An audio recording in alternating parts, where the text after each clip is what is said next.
how to learn your butterfly pull-up. If you are currently on this journey, you're probably feeling a lot like a flappy fish, and if you haven't started this journey yet, you might be putting it off, because how on earth do you actually do this movement? It's quite a complicated movement. It's completely different to any other kipping gymnastics, and it does take a little while for your body and brain to understand. So I'm going to break down exactly how I've coached all of these athletes and hundreds more to get this skill properly, and hopefully you will be able to follow along and do the same for yourself. So before we even start thinking about doing a butterfly pull-up, I have to make sure my athletes can do a certain thing first, because otherwise their butterfly journey is non-existent. I need to make sure that they can do between 10 and 20 kipping pull-ups with good form. And when I say that, it is not like this. So this is a video I often get sent. Like, I can do kipping pull-ups, look, I can do between 10 and 20, but with a knee tuck like this. If your kipping pull-ups currently are looking like the figure on the left, then you are not ready to start with butterfly. You need a lot of body tension and awareness to be able to do a butterfly pull-up, and to do that, you have to develop that in an easier skill and get it nailed. So what I need the reps to look like is this one on the right hand side, with long, straight, pointed legs and a good amount of body tension. If you can do between 10 and 20 reps like the video on the right, you're good to go. If you look like the video on the left, or your volume isn't at what I said, spend the time working on that first and then come to butterfly pull-ups, and trust me, it will make your journey so much easier. Another caveat as well, you can technically do what you want. You can try and learn a butterfly pull-up and a bar muscle up at the same time, but I would highly recommend against it. The butterfly pull-up has a completely unique kip, where it moves in a circle between a hollow and arch, in comparison to a kipping pull-up, a toaster bar, and a bar muscle up that move forwards and back like a pendulum. If your body is trying to learn how to butterfly pull up and bar muscle up at the same time, it is really, really difficult, and it often slows the progress of both movements down. So your butterfly pull up journey takes much longer than it should, and your bar muscle up journey takes much longer than it should. They're both frustrating skills at the best of times. So I would highly recommend choose one, nail it, make sure you can confidently do it in no matter what circumstance, and then learn the other one. That also includes chest to bar. This is butterfly pull-up, chest to bar. It's the same thing with the butterfly kip. Okay, so let's assume that we're ready to start. The first thing we need to nail is the shape development. Like I said, this kip is completely unique. It is the opposite and unlike a toaster bar, a bar muscle up, and a kipping pull-up. So learning the shapes for this skill, it's important to go back to square one, even if you're very competent at other gymnastics. Your body's not going to know right off the bat how to do this movement, because it is pole opposite to the other kips. So just to recap, we need to be strong at, let's pause these videos, strong at a kip swing. The thing that is similar with all gymnastics is you're moving through the two key shapes, the hollow and the arch. So just make sure at the start of your session, you warm up with some beat swings, and your body remembers what a hollow is and what an arch is, and how you move between the two with a long, tight, and engaged body.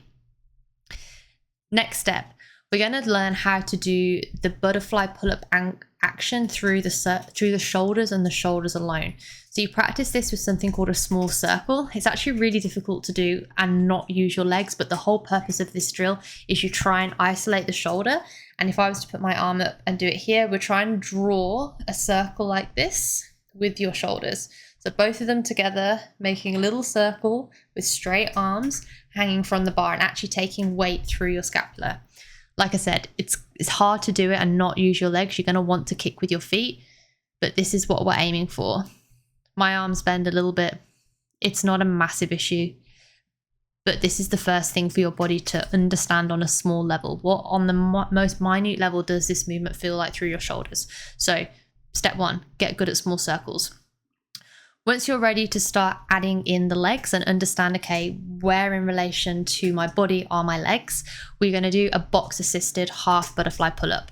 Box assisted reps are awesome because you take the weight of the movement through your lower half, so you don't have to work on any strength or any upper body tension. You can just focus on the correct shapes. That's why it's always good to start these drills with a box. So as you can see, I go through my hollow when I'm behind the bar, and in front of the bar I'm in my arch. So let's see if I can here. Hollow. At the top, I'm straight. In front, I'm in an arch. Let's watch it again. So as you're coming up behind the bar and you're drawing your circle, your feet are in front, you're in that hollow position. You pull up to above the bar and your body's in a straight line, and then you fall in front of the bar and your body goes into an arch. It's really important that your shoulders and legs move at the exact same time as they would do in the theory of a kip swing, right? When you're doing this, they're moving together. When you're doing a toaster bar, they're moving together. When you're doing a butterfly, they go in the opposite direction, but they're still moving in unison together. Let's watch it again. I'm back, I'm in the hollow. At the top, I'm straight. In front, I'm in the arch. Hollow, straight, arch. Hollow, straight, arch. Hollow, straight, arch. Okay? Once you can do it in a half movement where you're just kind of doing a small circle with your head below the bar, then we're going to try and transfer that into a full rep where your chin actually goes above at the top. So as you can see here, as my chin touches, my foot's directly under me. That's a straight line position where I'm transitioning from the hollow to the arch. The whole way up to that, my foot's in front and I'm behind the bar. At the top, I'm straight, and then the whole way down, my foot's behind and my chest is in front of the bar. So let's watch it again. This is probably the most key drill that you need to get right. So I'm behind, my foot's in front, I'm in front, my foot's behind. Spend some time. Okie dokie, let's assume that in isolation, on a box, you can do the correct shapes. Your body understands, okay, when I'm behind the bar, I'm in a hollow. When I'm in front of the bar, I'm in my arch. And this is how I move between them. It's the opposite to the toaster bar, but I'm still in rhythm. How do we now actually add the legs, the timing, and make it all fit together? Let's have a look. Two options here. First one I would start with is a half butterfly pull-up. So you're going to be doing a full rep in the sense of the timing, but you're not actually worrying about getting your chin over the bar. So we're trying to create the correct circle, and we're trying to keep your upper body and lower body working at the same time. We're trying to hit the hollow behind the bar, the arch in front of the bar, and be in a straight line at the top, but we're not actually worried about making a full circle. So this is what a half butterfly will look like. I would suggest getting really good here before you try and move on to the next drill. So I'm behind, in my hollow, and I'm in my arch in front. One common fault with a butterfly pull-up is people try and spend too much time or too much emphasis on the arch in front of the bar. As you can see, visually, my body spends more time in this movement behind the bar in the hollow and further back, and actually a very small amount of time and small distance in front of the bar. If you look at how far backwards I move compared to forwards, I spend much more of the movement behind it. Okay, so when you're building this rep, if you are really throwing your chest forward and focusing on the forward action, you're probably not cueing the right thing. Think about the butterfly pull-up as all being behind the bar, and your whole cue and mental cueing needs to be a pull down and a kick. So pull down and a kick, get as far up behind the bar as you can, and then literally just let your body fall through and finish the arch. The arch and the part in front is very passive. It kind of just happens, and all of the effort within yourself needs to come in getting back behind the bar and creating the back circle. So the way up to the bar and behind it is where the effort comes in, and the fall through is pretty passive.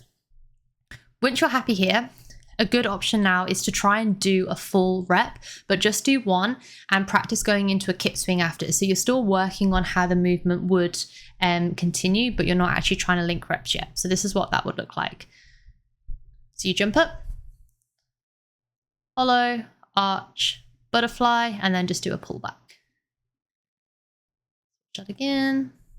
So you jump up, you catch your hollow, as you would do with any gymnastics, arch, pull, and then a pull back. Let's watch it once more. You jump up and catch your hollow, push into your arch, one full circle, chin goes above, and then you just pull back into a nice tight body shape. The next stage after you're comfortable with both of these is to start trying to link reps. With your butterfly pull-ups, as with any skill, start with a small volume, start with 2 or 3 and build it up slowly. The way that you can develop your gymnastic capacity can be done in lots of different ways. I actually have a video specific to once you've learned the skill for the first time, how do you then translate that to being able to do 20 reps of it? And in there I go into lots of different details about EMOMs, cluster sets, and different ways that you can build your capacity. So I would advise, if this is of interest to you, go and watch that video. Alright guys, we're pretty much there with tying off how to do this skill. If you are interested in learning any other skills, I have a whole repertoire of different movements on my page. So type in the movement that you are trying to learn and it will be set out in a similar way to this video, where I'll show you exactly the skills, drills and strength pieces that you need to do it. Alright team, I'm going to cash it out there and I will speak to you soon.